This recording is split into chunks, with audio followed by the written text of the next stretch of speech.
ربنا اغفر لي ولوالدي وللمؤمنين يوم يقوم الحساب۔ اے ہمارے رب، مجھے اور میرے والدین اور تمام مومنوں کو اس دن معاف کر دینا جب حساب لیا جائے گا۔ یہ سورۃ ابراہیم میں ابراہیم علیہ السلام کی دعا ذکر کی گئی ہے، اور ان کی خوبصورت دعاؤں میں سے ایک دعا ہے جس میں وہ اپنے لیے، اپنے والدین کے لیے اور تمام مومنوں کے لیے قیامت کے دن بخشش کی دعا کر رہے ہیں۔ اس سے پتہ چلتا ہے کہ ابراہیم علیہ السلام کی پرسنالٹی کیا تھی، وہ کس شخصیت کے مالک تھے کہ جس کے اندر نرمی اور شفقت تھی اور دوسروں کے لیے بھلائی کو پسند کرتے تھے، دوسروں کے خیر خواہ تھے۔ اللہ تعالیٰ نے ابراہیم علیہ السلام کی ہر دعا قبول کی سوائے ان کے باپ کے لیے مغفرت کی دعا کے، اور وہ دعا انہوں نے کیوں کی؟ حالانکہ وہ مسلمان نہیں تھے، کیونکہ انہوں نے ایک وعدہ کر لیا تھا ان سے، تو اس کی بنا پر۔ اور جب آپ پر واضح ہو گیا کہ وہ اللہ کا دشمن ہے باپ، تو وہ ان سے بری ہو گئے، برات کا اظہار کر دیا۔ سورۃ مریم میں آتا ہے قال سلام علیک ساستغفر لک ربی انہ کان بی حفیا۔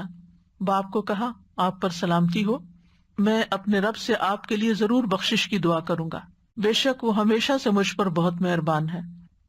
تو یہ تھا وہ وعدہ جس کی وجہ سے انہوں نے دعا کی تھی، اور انہوں نے اس کو پھر پورا کیا، جس کا ذکر سورۃ توبہ میں آتا ہے وَمَا كَانَ اسْتِغْفَارُ إِبْرَاهِيمَ لِأَبِيهِ إِلَّا عَن مَّوْعِدَةٍ وَعَدَهَا إِيَّاهُ، اور ابراہیم علیہ السلام کا اپنے باپ کے لیے بخشش مانگنا نہیں تھا مگر اس وعدے کی وجہ سے جو انہوں نے اس سے کیا تھا۔ تو وعدہ اگر آپ کسی کافر سے بھی کرتے ہیں، اللہ کے دشمن سے بھی کرتے ہیں، تو اس وعدے کو پورا کرنا چاہیے۔ تو اس دعا سے بھی پتہ چلتا ہے کہ اللہ تعالیٰ سے بخشش مانگتے رہنا چاہیے، کیونکہ انبیاء نے بھی بخشش کی دعائیں کی اور ہمیں ان کی پیروی کرنی چاہیے۔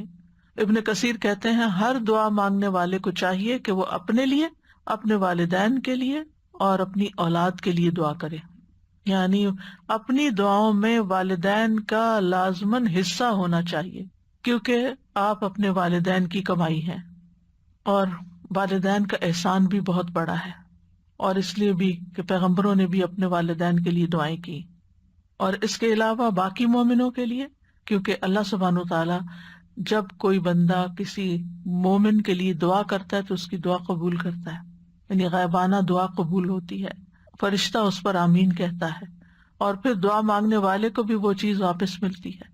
تو کسی کے لیے دعا کرنا کسی پر احسان نہیں ہے، یہ دراصل اپنے ساتھ ہی نیکی ہے، کیونکہ خیر ساری اپنی طرف پلٹ آتی ہے۔ پھر اسی طرح مسلمانوں کے لیے، مومنوں کے لیے دعا کرنا محبت بڑھانے کا ذریعہ ہے۔ آپ جس کو دعا دیتے ہیں وہ خوش ہو جاتا ہے، آپ اس کا دل خوش کر دیتے ہیں، آپ اس کا کسی نہ کسی حد تک کوئی حق ادا کر دیتے ہیں، اور اس سے آپس میں ایک تعلق بنتا ہے۔ تو یہاں اس آیت سے بھی پتہ چل رہا ہے کہ دعا مانگنے میں مستحب ترتیب یہی ہے کہ ربنا اغفر لی ولوالدی وللمؤمنین، ٹھیک ہے۔ اسی طرح نبی صلی اللہ علیہ وسلم کو اللہ سبحانہ تعالیٰ نے فرمایا واستغفر لذنبک وللمؤمنین والمؤمنات، آپ اپنے قصور کی بھی بخشش مانگی اور مومن مردوں اور مومن عورتوں کے لیے بھی بخشش مانگی۔ تو اس سے یہ پتہ چلتا ہے کہ پیغمبروں نے صرف اپنے لیے نہیں استغفار کیا بلکہ سب کے لیے کیا، تو ہمیں بھی ایسا ہی کرنا چاہیے، اور یہ اکثر ایسا کرنا چاہیے، لیکن کبھی ایسا نہ بھی کیا جائے تو کوئی حرج نہیں۔ یعنی بعض دعائیں آپ دیکھیں کہ اس میں نبی صلی اللہ علیہ وسلم صرف اپنے لیے دعا کر رہے ہیں، تو اس میں انسان کو آکورڈ فیل نہیں کرنا چاہیے کہ میں نے یہ دعا سب کے لیے نہیں کی یا وہ دعا سب کے لیے نہیں کی۔ مثلا بخشش کی آپ نے سب کے لیے کر لی، ایک اور دعا میں بھی آتا ہے ربنا اغفر لنا ولاخواننا الذین سبقونا بالایمان ولا تجعل فی قلوبنا غلا للذین آمنوا ربنا انک رؤوف رحیم۔ تو اس دعا میں بھی آپ اپنے بھائیوں کے لیے دعا کرتے ہیں جو آپ سے سبقت لے گئے ایمان میں، اور ان کے لیے دل میں کوئی گرج نہ ہو۔ لیکن آپ دیکھیں کہ جب ہم کہتے ہیں ربنا آتنا فی الدنیا تو جمع کا صیغہ استعمال کرتے ہیں، آپ سب میں جمع کر لیتے ہیں، لیکن کبھی کبھی کچھ دعائیں سنگولر بھی ہوتی ہیں، ٹھیک ہے، تو اس میں صرف آپ اپنے لیے وہ چیز مانگ رہے ہوتے ہیں، کیونکہ آپ کو اپنے لیے وہ اس وقت شدید ضرورت ہوتی ہے اس دعا کی۔ تو اس میں کسی قسم کا گلٹ نہیں ہونا چاہیے کہ ہم خود غرض ہیں، صرف اپنے لیے مانگ رہے ہیں، دوسروں کے لیے نہیں مانگ رہے، کبھی ایسے بھی مانگ سکتے ہیں، جیسے آپ صلی اللہ علیہ وسلم نے حضرت انس کے لیے الگ سے دعا کی، حضرت ابن عباس کے لیے کی، دیگر صحابہ کو دعائیں دی، آگے میں کچھ کا ذکر بھی کروں گی. تو آپ صلی اللہ علیہ وسلم مختلف مواقع پر لوگوں کو دعائیں دیا کرتے تھے، لیکن وہ اسپیسیفکلی ان کے لیے دعا ہوتی تھی، سب کو اس میں نہیں شامل کرتے تھے، اور کبھی سب کو بھی شامل کیا ہے. تو دونوں طرح سے ہی درست ہے. اور پھر یوم یقوم الحساب کے لفظ سے بھی پتہ چلتا ہے کہ ہمیں آخرت کے امور کی فکر کرنی چاہیے، دنیا سے بھی زیادہ اپنی آخرت کی فکر ہونی چاہیے.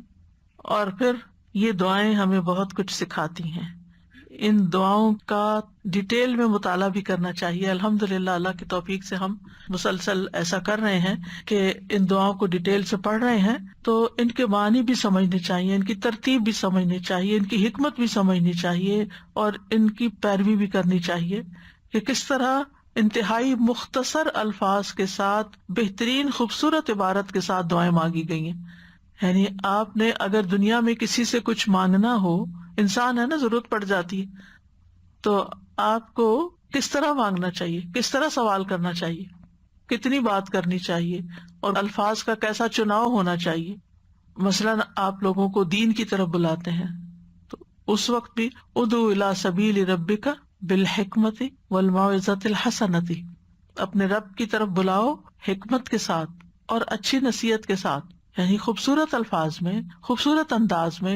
یہ نہیں کہ ڈنڈا لے کے آپ دوسروں کے سر پہ سوار ہو جائیں کہ آپ کریں یہ کام جو ہم آپ کو کہہ رہے ہیں.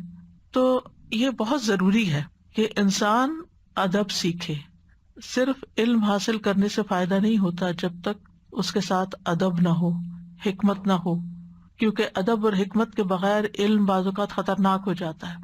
اگر آپ کے پاس ایک چھری ہے لیکن آپ نے چلانے کا ڈھنگ نہیں سیکھا تو آپ اپنے آپ کو بھی کاٹ لیں گے اور دوسروں کو بھی مار دیں گے. تو جہاں علم حاصل کرنے کے بہت سے فائدے ہوتے ہیں، وہاں اس کو ہر جگہ جا بجا بغیر حکمت کے استعمال کرنا، اور کبھی ضرورت سے زیادہ ڈوز دے دینا اور کبھی کچھ بھی نہ کہنا، یہ بے اعتدالیاں بھی نقصان دیتی ہیں. تو بہرحال ان دعاؤں سے پتہ چلتا ہے کہ اپنے علاوہ ہمیں دوسروں کے لیے بھی بخشش مانگنی چاہیے. صفوان بن عبداللہ بن صفوان، جن کے نکاح میں درداء تھیں، کہتے ہیں ایک مرتبہ میں ملک شام آیا اور ابو درداء کی خدمت میں حاضر ہوا. وہ گھر پر نہیں ملے، البتہ ام درداء موجود تھی. انہوں نے مجھ سے پوچھا کیا تمہارا اس سال حج کا ارادہ ہے؟ میں نے کہا جی ہاں.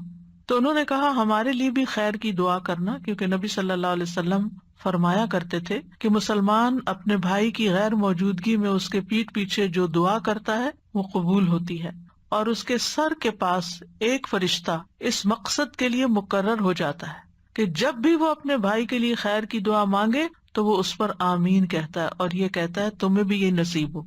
اب اس میں ایک تو یہ ہوتا ہے کہ لوگ آپ کو خود کہتے ہیں کہ ہمارے لیے یہ دعا کر دیں، وہ بھی کر دینی چاہیے، لیکن اس کے علاوہ بھی آپ بغیر کسی کے کہے اپنے دل سے دوسروں کو دعا دیں. مثلاً آپ کے پاس قبولیت کے اوقات ہیں، آپ حج پر گئے ہیں، عمرے پر گئے ہیں، کوئی اور دعا مانگنے کا موقع ہے، تو ایسے موقع پر آپ ان کو خود سے بھی دعا دیں، وہ کہیں یا نہ کہیں. اب دیکھیں کہ بر نیکی کیا ہوتی ہے. نیکی وہ نہیں ہوتی جو کوئی آپ سے کوئی سوال کرتا ہے تو پھر آپ کرتے ہیں، وہ بھی ایک نیکی ہے. لیکن احسان کیا ہوتا ہے کہ کسی نے آپ سے مانگا نہیں ہے، آپ خود اس کی ضرورت محسوس کر کے اس کو دعا دیتے ہیں یا کوئی چیز دیتے ہیں کہ لگتا ہے یہ بھوکا ہے، یہ پیاسا ہے، یہ بیمار ہے، اس کو دوا چاہیے، اس کو مشورہ چاہیے، یہ غمگین ہے، اس کو تسلی چاہیے، اس کو صبر کی تلقین چاہیے. یعنی یہ ہمیں خود سے دوسروں کی چیزیں محسوس ہونی چاہیے، اور دوسروں کے کہے بغیر جتنا وہ لینا چاہیں اس حد تک آپ آگے بڑھ سکتے ہیں. پھر اسی طرح ایک اور روایت میں ابو بکر صدیق رضی اللہ عنہ کا قول ہے اللہ کی خاطر بنے ہوئے بھائی کی دعا قبول ہوتی ہے. یعنی جن لوگوں سے ہم اللہ کی خاطر محبت کرتے ہیں ان کی دعائیں، کیونکہ وہ خالص ہو کے آپ کے لیے دعا کریں گے، دل سے آپ کے لیے دعا کریں گے. ایک آدمی نبی صلی اللہ علیہ وسلم کی خدمت میں آیا اور دعا کرنے لگا کہ اے اللہ مجھے اور محمد صلی اللہ علیہ وسلم کو بخش دے اور اپنی رحمت میں ہمارے ساتھ کسی کو شریک نہ کرنا. نبی صلی اللہ علیہ وسلم نے پوچھا یہ دعا کون کر رہا ہے؟ اس آدمی نے عرض کیا میں ہوں. نبی صلی اللہ علیہ وسلم نے فرمایا تم نے اس دعا کو بہت سے لوگوں سے اوٹ میں دے دیا ہے، یعنی محدود کر دیا ہے. اب دیکھیں نبی صلی اللہ علیہ وسلم کی کریکشن کا طریقہ بھی کتنا اچھا ہے نا. یعنی تم نے اس طرح کیا تو دیکھو بہت سے لوگ محروم ہو گئے. نبی صلی اللہ علیہ وسلم کو بھی اپنے لیے اہل ایمان کے لیے بخشش کی دعا کا حکم دیا گیا تھا، وَاسْتَغْفِرْ لِذَنبِكَ وَلِلْمُؤْمِنِينَ وَالْمُؤْمِنَاتِ۔ اسی طرح جو حاملین عرش فرشتے ہیں وہ بھی اہل ایمان کے لیے بخشش کی دعائیں کرتے ہیں۔ الذین یحملون العرش ومن حولہ، وہ فرشتے جو عرش اٹھائے ہوئے ہیں اور جو عرش کے ارد گرد ہیں، یسبحون بحمد ربہم، وہ اپنے رب کی حمد کے ساتھ اس کی تسبیح کرتے ہیں، ویؤمنون بہ، اور اس پر ایمان رکھتے ہیں، ویستغفرون للذین آمنوا، اور وہ ایمان والوں کے لیے بخشش کی دعا کرتے ہیں۔ اور کیا واسطہ دیتے ہیں اللہ کی رحمت کا؟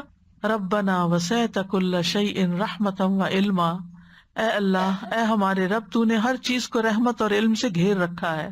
فاغفر للذین تابوا واتبعوا سبیلک وقہم عذاب الجحیم، تو ان کو تو بخش دے جنہوں نے توبہ کی، تیرے رستے پہ چلے اور انہیں بھڑکتی ہوئی آگ کے عذاب سے بچا لے۔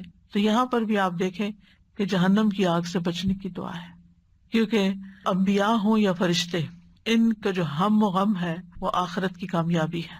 اور اسی طرح جو نیک صالح مومن ہوتے ہیں ان کے نزدیک بھی دنیا کے غموں سے بڑا غم آخرت کا غم ہوتا ہے کہ وہاں کیا ہوگا، یہ یہاں کی زندگی تو گزر جائے گی، وہاں کیا بنے گا۔